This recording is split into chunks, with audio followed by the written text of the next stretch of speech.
The other challenge with the A word is it doesn't mean just one thing. Many of you probably noticed that Agile as a concept has officially been around for 20 years as of last month.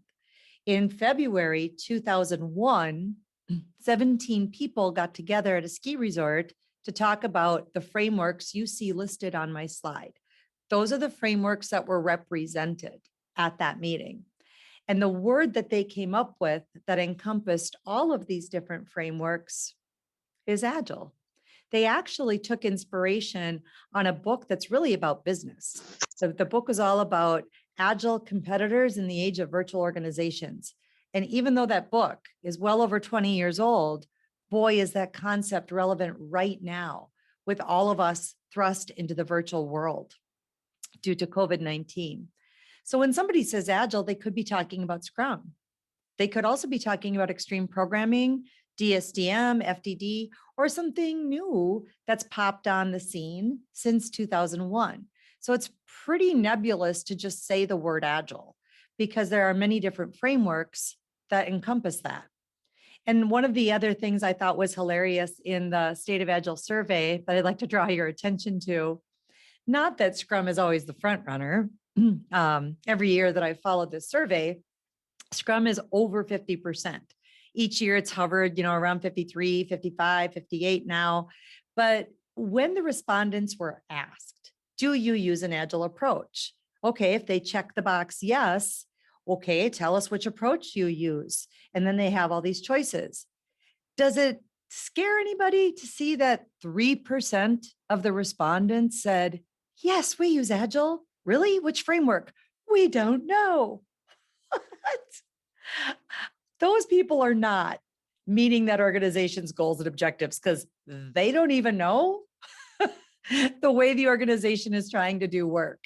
So that's one of those things to be mindful of. Not only do our leaders need to do what they do for their day job at the organization, which is why are we in business and what are our goals and objectives? But if they decide we're going to upset the apple cart and change the whole way work is done, that's not a simple thing. There's got to be a lot of conversation about what that means, which approach would best fit us from not only an organizational standpoint, but also what problems we're trying to solve. But if the people you're asking to go Agile don't even know what approach they're trying, not likely that you're going to meet your goals and objectives.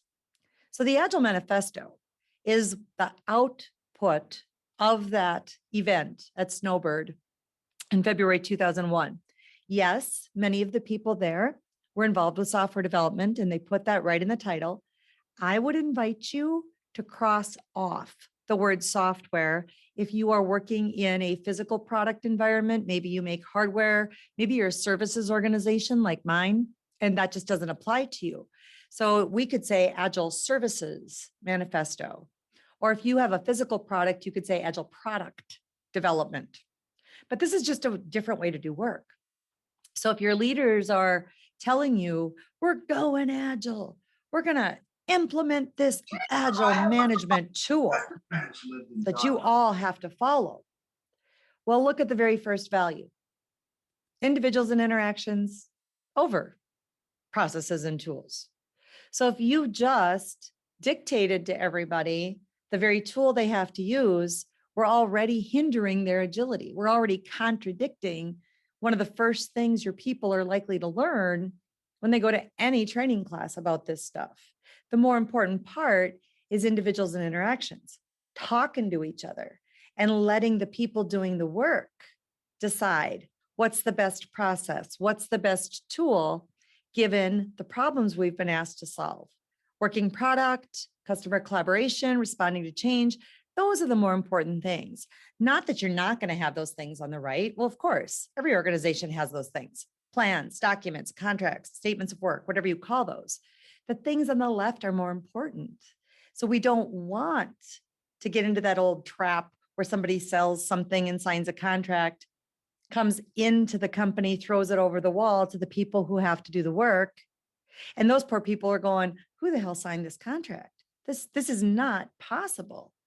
So customer collaboration over contract negotiation was intended by these authors to stop that behavior, to stop the contract game. And responding to change happens. The plan is stale the minute it comes off your printer. The planning is the more important part. The individuals and interactions and the customer collaboration. Now we've got to respond to that change.